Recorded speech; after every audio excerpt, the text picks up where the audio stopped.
miró su propia alma con un telescopio. Lo que parecía irregular se mostró que eran hermosas constelaciones. Y añadió los mundos ocultos dentro de esos mundos conciencia. Samuel Taylor Coleridge. Hola, gente del camino. Espero que estén muy bien, que estén inscribiéndose al club de lectura, al Patreon, que se vienen sorpresas. Y hoy vengo a continuar el último episodio, que fue la interpretación de los sueños de Freud. Así que si no lo han escuchado, les recomiendo que lo hagan, ya que hablaré de alguien que toma el relevo de sus ideas, pero que les da un giro.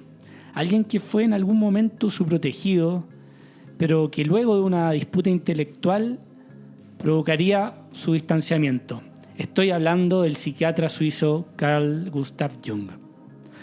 Hoy hablaré específicamente de su teoría de los sueños y de su obra, El Libro Rojo. Espero que disfruten el capítulo.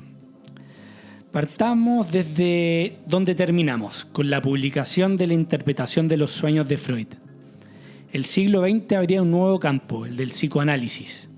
Freud, durante todos esos años, gozó de mucha popularidad. Era invitado a seminarios, charlas, era una eminencia con respecto a tratar traumas. Recordemos que antes de él estos eventos traumáticos se trataban con la hipnosis para llegar a la catarsis, por lo que la aparición de Freud y su teoría de la represión de los deseos como traumas entregaba un anhelado método científico, entre comillas. Una calma y base que prometía la cura para las psicopatologías, también entre comillas, de su tiempo, como la neurosis, histeria, entre las más importantes. Por lo que sumarse a Freud o irse en su contra era inevitable a principios del siglo XX, para quien sea que estuviera interesado en la salud del alma, o el autoconocimiento, o la psiquis, o como quieran llamarlo en realidad. Ese fue el caso de Jung, un joven suizo de la Suiza rural que entra a estudiar medicina y se especializa en la psiquiatría, ya que ésta mezclaba la biología, la naturaleza y el comportamiento de la mente humana. Pero la verdad es que Jung decide sus estudios para equilibrar los dos seres que sentía que habitaba. De alguna manera, en el fondo de mí siempre supe que era dos personas. Una era el hijo de mis padres, quien quería ir a la escuela y que era menos inteligente, atento, trabajador y limpio que muchos otros chicos. El otro era un adulto, viejo y de hecho escéptico, desconfiado, lejano al mundo de los hombres, pero cercano a la naturaleza, la tierra, el sol, la luna, el clima, todas las criaturas vivas y sobre todo a la noche, a los sueños, a lo que fuera que Dios operara en él. Y digo Dios entre comillas. Ya volveremos a esta precisión y a esta dualidad. Jung, que fue un gran alumno en la universidad, rápidamente inicia a trabajar en un hospital y luego a dictar cátedras en la Universidad de Zúrich, donde aparte de ser profesor de planta, inicia una carrera como investigador. Es en este periodo en que escribe un libro, La psicología de una mente precoz, lo cual llama la atención de Freud, ya que se alistaba con su teoría de la asociación libre. Es tanta la admiración del trabajo de Jung por Freud que este último lo invita al joven suizo a su casa, a Viena. Todo esto que estoy contando lo cuenta Jung en su recomendadísima autobiografía Recuerdos, Sueños y Reflexiones. Libro ideal para iniciarse con este coloso. Bueno, es tanto el entusiasmo y el match intelectual entre ambos que tienen una conversación de 13 horas. La verdad es que Jung, como dice en esta autobiografía, le parecía pretencioso de su parte no nombrar a Freud en sus publicaciones, pese a que no estaba completamente seguro de alinearse con su teoría de la represión, el origen de un evento sexual traumático. Esto último le causaba una gran sospecha que se guardó para él mismo. Rápidamente Freud acoge a Jung como su discípulo, hacen charlas, viajan juntos. Incluso atraviesan todo el Atlántico en un viaje yendo a Estados Unidos para acudir a seminarios en un barco. Viajes en los cuales ambos se contaban y analizaban mutuamente sus sueños. Qué imagen esa. No sé cómo no hay hasta el día de hoy una pintura surrealista de eso, tipo de Chagall, Kandinsky o Magritte. En fin, Resulta que si bien Jung compartía la importancia simbólica en los sueños, en los vestigios arcaicos del ser que se manifestaban en el inconsciente, también en Jung crecía el escepticismo, esta unidimensionalidad sexual de Freud. Él no podía compartir que toda esta teoría de represión se simplificase a deseos sexuales reprimidos. Para Jung había mucho más que esto. Mejor dejo al propio Carl narrar el sueño que dividió las aguas para siempre.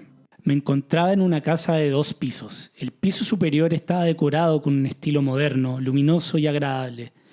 Mientras exploraba, decidí bajar al piso inferior. Este piso tenía una decoración más antigua, del siglo XVI o XVII, con paredes de madera oscura. Mientras exploraba este nivel, descubrí una trampilla en el suelo, la cual conducía a un sótano. Curioso, abrí esta trampilla y descendí por una escalera de piedra hacia el sótano. A medida que bajaba, notaba que las paredes eran cada vez más arcaicas, como si perteneciera a una época medieval. El ambiente era húmedo y las paredes estaban hechas de roca tosca. Al llegar al fondo, me encontré con una gran cueva, con restos de un edificio, como si fuera una especie de tumba. En el centro de la cueva había un altar primitivo, hecho de piedra, sobre el cual habían huesos humanos, 2 cráneos y una vasija hecha de arcilla. Claramente Jung le cuenta este sueño a Freud, pero sabiendo que éste estaba solo interesado en la última parte, en los 2 cráneos. Jung lo sabía, conociendo la teoría de Freud, que había ahí algún deseo reprimido de matar a alguien, y sabiendo que no estaba a su altura intelectual para rebatirle ese argumento, decide complacerlo diciendo que sí, era su esposa y su cuñada. Soldado que arranca sirve para otra guerra, dicen. Jung no se consideraba a la altura de su maestro en aquel momento, pero sabía que el primer piso bajando era su inconsciente. Mientras más profundo bajaba, más antigua y oscura la escena devenía. En la cueva descubrió restos de una cultura primitiva, de un mundo más primitivo que el ser humano mismo. Un mundo el cual era apenas alcanzable o iluminado por la conciencia. Era la psiquis primitiva de los límites del hombre en la vida animal, la vida en las cuevas de los tiempos prehistóricos que antiguamente habían sido habitados por animales antes que los hombres lo reclamaran para ellos mismos. El sueño expresaba tiempos pasados y pasadas etapas de la conciencia. Lo cito: nunca pude estar de acuerdo con Freud con que el sueño era una fachada en la que detrás de ella yacía un significado escondido. Un significado ya conocido maliciosamente, por decirlo, retirado de la conciencia. Para mí, los sueños son parte de la naturaleza, los cuales albergan ninguna intención para engañar, sino para expresar algo de la mejor forma que puedan. Pero una nueva forma de vida no puede simplemente ser abandonada a menos que sea intercambiada o reemplazada por otra, y Jung estaba trabajando en aquello. Jung publica en 1913 Símbolos de Transformación, en la que menciona precisamente este sueño, ampliando el concepto del libido, por Freud restringido netamente a lo sexual. Jung consideraba la libido como una energía psíquica general, que no se limitaba solo a impulsos sexuales, sino que también se manifestaba de otras formas, en la creatividad, espiritualidad y búsqueda de significado, y presenta al mundo el concepto del inconsciente colectivo, un nivel más profundo de la psiquis que compartimos todos los seres humanos, compuesto por arquetipos y símbolos universales que no se derivan de la experiencia personal, sino que son inherentes a toda la humanidad, una especie de ADN psíquico comunitario. Freud de esta manera quiebra con Jung, el cual queda exiliado en el mundo académico, tildado de místico y poco serio. Todos los supuestos amigos y conocidos de este mundo le dan la espalda, pero a Jung no le importa porque ya se había anticipado esta respuesta. Jung, preparado para esto, se recluye en sí mismo, renuncia a la Universidad de Zúrich e inicia su confrontación con el inconsciente. Los años en que seguí mis imágenes internas fueron la época más importante de mi vida y en la que se decidió todo lo esencial. Comenzó en aquel entonces y los detalles posteriores fueron solo agregados y aclaraciones. Toda mi actividad posterior consistió en elaborar lo que había interrumpido en aquellos años, desde lo inconsciente, y que en un primer momento me desbordó. Era la materia originaria para una obra de vida. Todo lo que vino posteriormente fue la mera clasificación externa, la elaboración científica, su integración en la vida. Pero el comienzo luminoso, que todo lo contenía, ya estaba allí. Esta época dio a luz el Libro Rojo. Entonces, recapitulando, tenemos a un Jung exiliado académicamente en crisis, aislado en su casita en el lago y que necesita reinventarse. El Libro Rojo fue publicado póstumamente porque primero es una obra inconclusa según el propio Jung y segundo, e igualmente importante, por el temor a que su exilio se acentuara aún más por el mote de místico. Jung sabía que se metía en territorios en que podía terminar de ser despreciado definitivamente por sus pares con aspiraciones científicas de la psicología. Fue tal su determinación que indicó en su testamento, casi 50 años después de su quiebre con Freud, que el libro no fuera publicado, tal vez con el miedo latente que su obra fuera desprovista de validez académica. Su voluntad fue respetada a rajatabla hasta 1994. En que la comunidad de sus herederos deciden desclasificar material inédito, entre ellos el Libro Rojo. Este es un libro experimental en que Jung, a través de sus experimentos, intenta buscar esas imágenes sagradas, esas imágenes arcaicas. El Libro Rojo es su proceso de autoconocimiento, una obra de psicología con forma literaria, muy parecido a lo que hacía William Blake en estructura, en que mezclaba poemas con dibujos, con diseños, algo que se hacía más en la Edad Media. Cuando me separé de Freud, sabía que me estaba sumergiendo en lo desconocido. Más allá de Freud, después de todo, no sabía nada, pero había tomado el paso hacia la oscuridad. Cuando eso ocurre y luego ese tipo de sueños aparecen, uno siente como si fuera un acto divino. Los sueños para Jung eran intentos de resolver los conflictos morales del individuo. Como tales, ellos no apuntaban simplemente hacia el pasado, sino que también preparaban el camino hacia el futuro. Afirmó que tenían que existir mitos típicos que se corresponden con el desarrollo etnopsicológico, o sea, el estudio de la manera y el comportamiento del ser y de los pueblos. Jung denominó a estos mitos imágenes primordiales. Para él, los mitos eran vitales. Quien no los tuviera es un desarraigado, que no se haya sinceramente vinculado con el pasado, con lo ancestral, que siempre vive en él, ni con la sociedad humana actual. Pero a través de reafirmar que muchos de sus sueños habían mitos que se manifestaban en estas imágenes primordiales, se dio cuenta de su propia falta de mito. ¿Cómo podía tratar a sus pacientes sin el ejemplo, sin la ecuación personal del autoconocimiento a compartir? Ahí es cuando inicia su experimento más difícil. Jung comienza a tener varios sueños, fantasías que le prueban la vida de estos mitos. Aquejado por solo poder experimentar estas imágenes en los sueños, busca inducirlas en la vigilia, en la vida despierta. Jung acompañaba sus apuntes y enfrentamientos con el inconsciente dibujando y rápidamente se da cuenta que la regresión a la niñez y lo lúdico es vital. Por ejemplo, jugando en el lago, lanzando piedras y armando figuras, se da cuenta de la carga positiva que esto le remitía.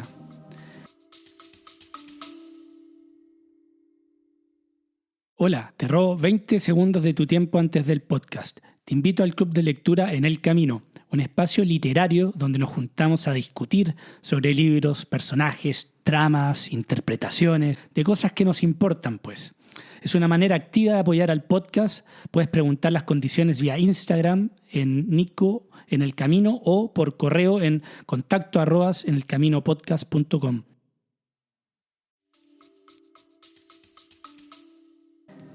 Desde ese entonces inicia a practicar frecuentes ejercicios vaciando su conciencia.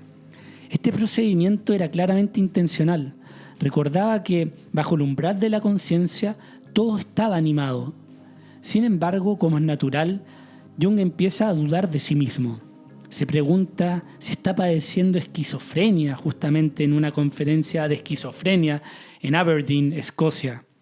Se pregunta y se dice, más que todo, voy a hablar de mí mismo. pensaba. Finalmente, al día siguiente de esta conferencia, ve en el diario que había iniciado la Primera Guerra Mundial. Jung venía hace meses siendo acosado por una seguidilla de sueños destructivos, en total 12 que habría considerado como precognitivos. 1 de octubre de 1913. Repetida visión de inundación y muerte de miles y una voz que dice que esto se volverá real. Otoño de 1913. Visión de un mar de sangre cubriendo las tierras del norte. 12 y 15 de diciembre de 1913. Imagen de un héroe muerto y el asesinato de Siegfried en un sueño. 25 de diciembre de 1913. Imagen del pie de un gigante pisando una ciudad e imágenes de homicidio y sangrienta crueldad. 2 de enero de 1914. Imagen de un mar de sangre y una procesión de multitudes muertas. 22 de enero de 1914. Su alma sube desde las profundidades y le pregunta si aceptará la guerra y la destrucción. Ella le muestra imágenes de destrucción, armas, militares, restos humanos, barcos hundidos, estados destrozados, etc. 21 de mayo de 1914. Una voz dice que los sacrificados caerán a la izquierda y derecha. 10 y 12 de junio. Sueño 3 veces repetido de estar en un país extranjero y no poder volver rápidamente por barco y al advenimiento de un frío glacial. Desde aquel momento, Jung inicia a creer que no estaba loco, ni padecía esquizofrenia, sino que el evento se le había comunicado por lo que él llamaba el inconsciente colectivo. En esa época, Jung vuelve a estudiar profundamente el Zaratustra de Nietzsche y toma hasta ahora la estructura y estilo del Liber Novus, una parte del Libro Rojo. Ambos libros están divididos en cortos capítulos, con una estructura casi religiosa, con encuentros y desencuentros tipo salmos, tipo trovador. Pero con la diferencia que Nietzsche, quien proclamaba la muerte de Dios, el Liber Novus describe el renacimiento de Dios en el alma. Aquí es importante en el inicio Filemón, una figura del cristianismo que se le aparece en varios sueños, con alas y con un pescado y con un pájaro, un martín pescador. Filemón viene a ser su guía espiritual, el sabio, así como lo es Virgilio para Dante Alighieri o como lo es Zaratustra para Nietzsche. Su técnica para inducir las fantasías es la siguiente: practicar sistemáticamente la suspensión de la atención crítica, con lo que se produce un vacío de la conciencia. Uno comenzaba por concentrarse en un estado de ánimo particular, rabia, alegría, etc. E intentaba volver tan conscientes como fuese posible todas las fantasías y asociaciones que aparecían en conexión con él. El objetivo era permitir el libre juego de la imaginación, sin apartarse de aquel sentimiento inicial en un proceso asociativo libre. Luego continúa el testimonio de una paciente sobre cómo producir visiones. Bien, usted verá, estas visiones son muy vagas como para que yo sea capaz de decir algo al respecto. Ellas son solo el comienzo. Al principio, usted solo utiliza la retina del ojo para poder objetivar. Entonces, en lugar de conservar la imagen o forzarla a irse, usted solo debe mirarla. Ahora, cuando mira esas imágenes, usted debe aferrarse a ellas y ver hacia dónde la llevan, cómo cambian. Debe intentar introducirse usted misma en la imagen para convertirse en uno de los actores. Cuando yo empecé a hacer esto, veía paisajes. Entonces aprendí cómo colocarme a mí mismo dentro del paisaje. Y las figuras querían hablar conmigo y yo les respondía. La gente dice, tiene un temperamento artístico, pero era solo que mi inconsciente me estaba balanceando. Ya aprendí a actuar su drama, tan bien como el drama de la vida exterior. Y por eso ahora nada puede lastimarme. He escrito 1000 páginas de material surgido de lo inconsciente. O sea, es suspender el juicio y pensar en una emoción como la rabia e intentar vaciar la conciencia. Ahí se van a aparecer imágenes a las cuales hay que aferrarse e intentar incluirse en el paisaje y ver cómo la escena dialoga con nosotros como una obra de arte. Va por ahí, permitir las asociaciones libres. Incluso Jung dice que se pueden llegar a escuchar palabras o ruidos. Es lo que ocurre con Filemón, con quien dialoga. diálogos que están en el libro rojo sobre lo venidero, sobre el camino. Jung dice que uno debe tratar las fantasías de forma completamente literal mientras uno se encuentra involucrado en ellas, pero simbólicamente a posteriori cuando las interpreta. Y antes de que lo empiecen a llamar de, paranormalista, de espirista, ¿por qué es tan importante para él comunicarse con estos símbolos? Es porque lo inconsciente contiene la sabiduría y la experiencia de indecibles eras. Por ello, constituye un guía sin parangón. Es la sabiduría acumulada de todos los viejos de la tribu. Si este inconsciente colectivo le había mostrado ya su poder múltiples veces, anticipando un evento mundial como la Primera Guerra, ¿cómo no seguir escuchando esas voces? Pero para poder identificar estos símbolos, estas imágenes, Jung se da cuenta que debe empezar a estudiar los mitos, la historia de las religiones. ¿Quién podría entender en su sano juicio que este tipo con barba que se le aparece con alas y con un martín pescador era Filemón?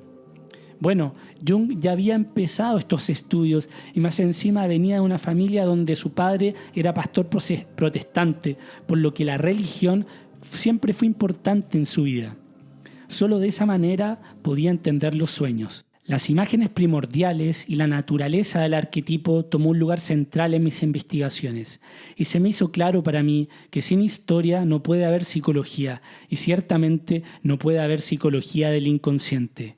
Una psicología de la conciencia, por supuesto que se puede contentar con el material erigido de la vida personal.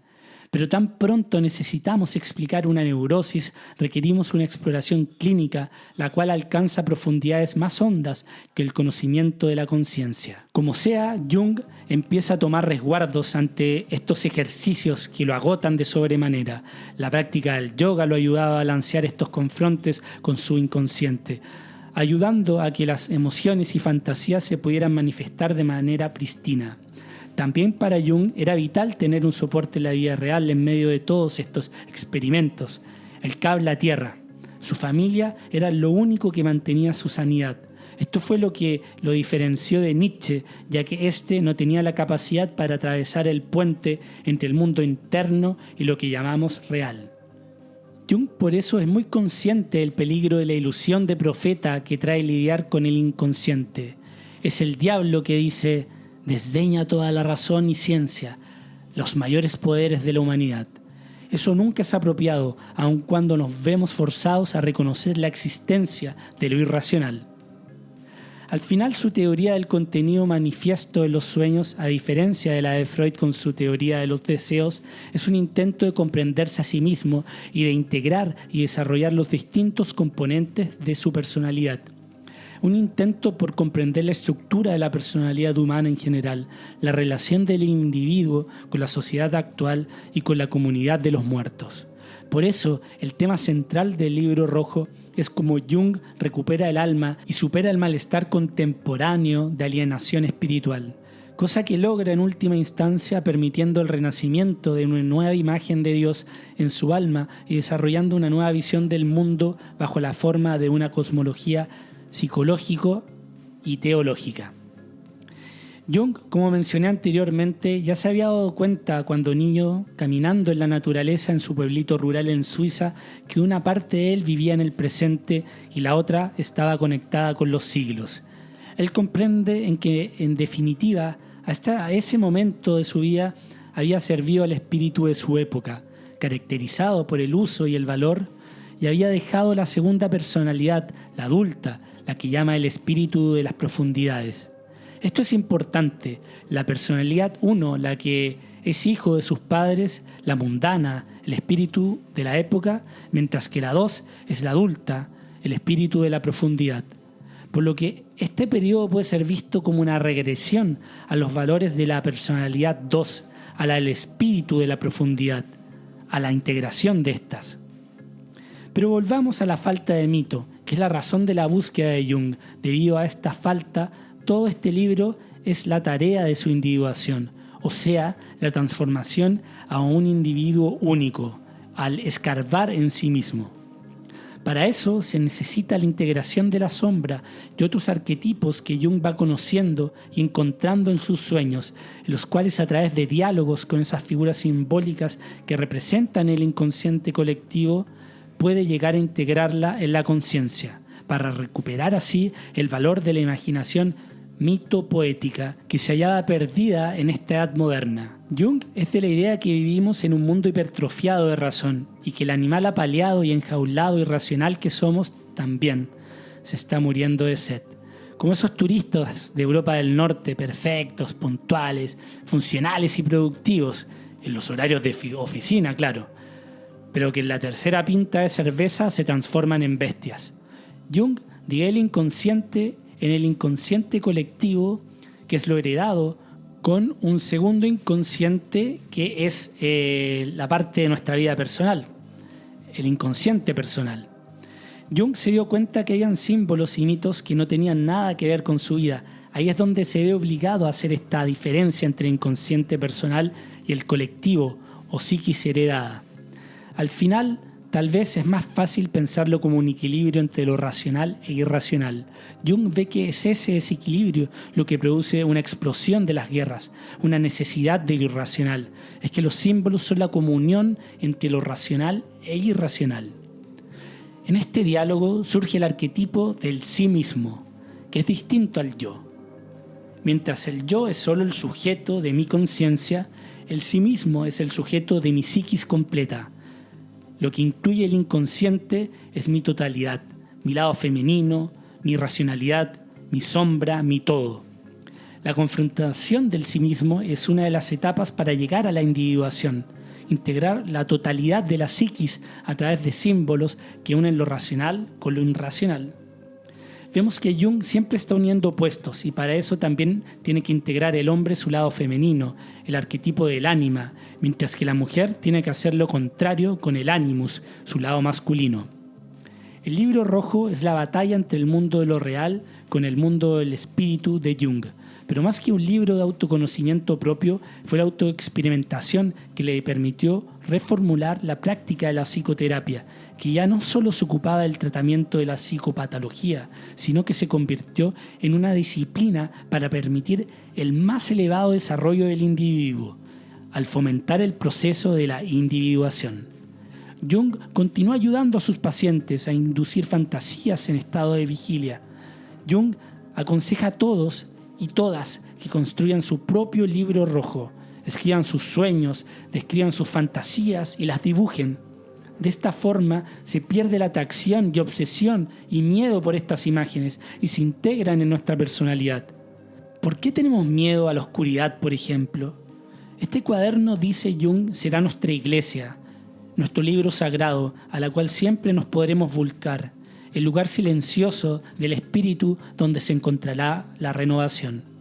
Estamos en constante transformación, siempre buscando lo venidero.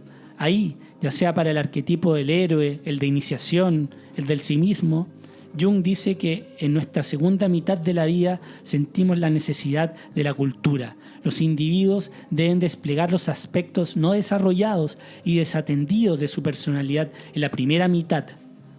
Tal vez lo más poderoso de Jung y su libro rojo es la pertenencia del todo. El diálogo constante con el inconsciente colectivo, con la eternidad y los ancestros. Esa totalidad es lo que más me hace volcarme a él con respecto a Freud, por ejemplo, en reconocer que los sueños no solo son egoístas, sino que nos hablan también del mundo. Cuando miro hacia atrás y considero lo que pasó durante este periodo de mi trabajo con las fantasías, me parece como si un mensaje hubiera venido hacia mí con una fuerza abrumadora.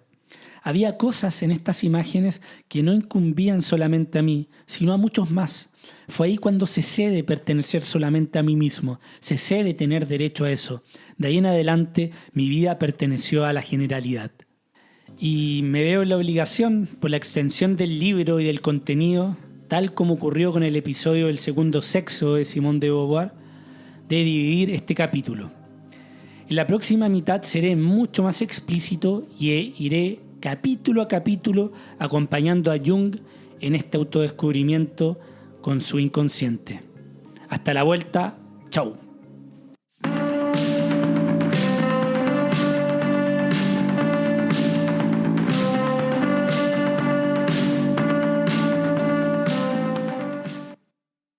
Gracias por haber llegado hasta acá.